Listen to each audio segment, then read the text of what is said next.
Monday, April 10, 1995. A day of terror.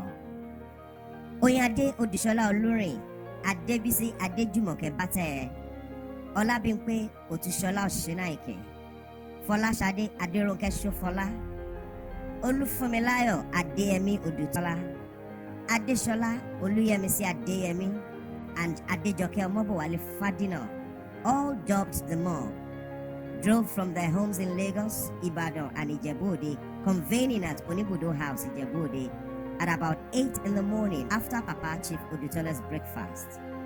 They all went straight into the main sitting room of his personal residence, the White House, the main house. Papa Chief Adeola Odutola was already waiting for them in the main sitting room and had no idea what the meeting was about.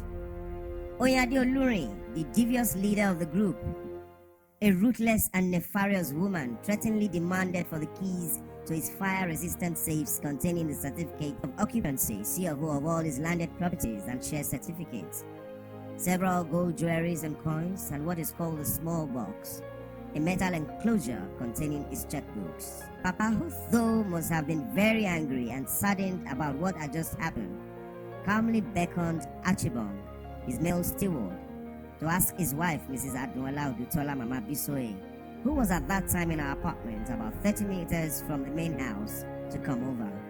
When Mama Bisoye arrived at the living room, Papa Chief Adeola Odutola told her about the mission of the individuals in the room, after which Papa gave Oyinade Olurin the keys she had demanded.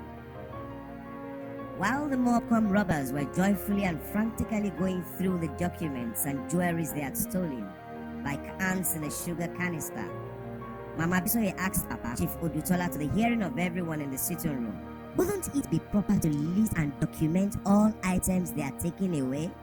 To which Papa Chief Odutola replied again to the hearing of everyone in the sitting room, Almighty God, the owner knows all his things.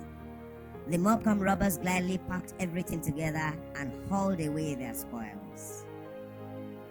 At about 6 p.m., after the mob-come robbers had left Onibudo House, Papa called his son, Mr. Adedakpo Sunday Odutọlá, in Lagos, and recounted how Oyinade Olurin and her party had come to loot his cabinets and fire-resistant safes a few hours after breakfast, and that the incident was witnessed by Mama Bisoye.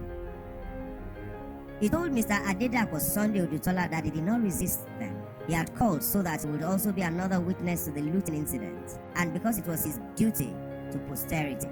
This nauseating and horrific incident was documented in a November 26, 1997 letter Mr. Adedakpo Sunday Odutọlá wrote to Oyinade Olurin. She had not refuted any of his allegations.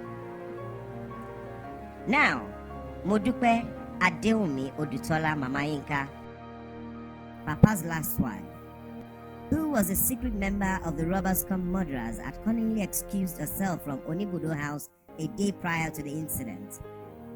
Oyinade Olurin, their devious leaders, could not have successfully carried out a raid and murder without her participation.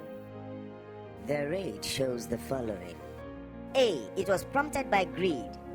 Papa Chief Odutola wasn't showing any signs of dying anytime soon, and they were getting old and wanted immediate access to all his money. B. Since most of them were obviously not his children, they had not an iota of compassion or affection for Chief Adeola Odutọlá. Paternity fraud. C. They were in possession of a copy of Papa's will, which wasn't favorable to them. A person who did not want to be identified said, Chief Odutola's personal assistant, PA Ignatius Ogbakani, who typed most of Papa's correspondence and his will, told him Ignatius Ogbakani had passed a copy of the will to Oyinade Olurin and that he was handsomely rewarded. More later on Ignatius Ogbakani. So, why didn't Chief Odutola's male children prevent the raid? Oyinade Olurin had used diabolic means to ensure that none of his male children was around him. Also, Oyinade Olurin and her older sister, Adebísí Bátẹyẹ, had over the years been using witchcraft they inherited from their mother, Grace Ogunlesi, and deception to poison Papa's mind against his male children, deluding themselves and non-family members that they were Chief Odutola's favorites. How could they, When their mother, Grace Ogunlese, was kicked out of the Odutola family estate by Papa's younger brother, Alhaji Jimoh Akintola Odutola, in a most embarrassing and disgraceful manner, because it was unbelievably vile. Earlier, we had talked about a hen-cum-broomstick witchcraft rituals Grace Ogunlese engaged in that caused havoc in the Odutola household. These felonious and marauding individuals who raided Chief Odutola were at the time in their late 50s and early 60s. They now claim the properties they had used forged documents to steal were gifts from Papa Chief Odutola.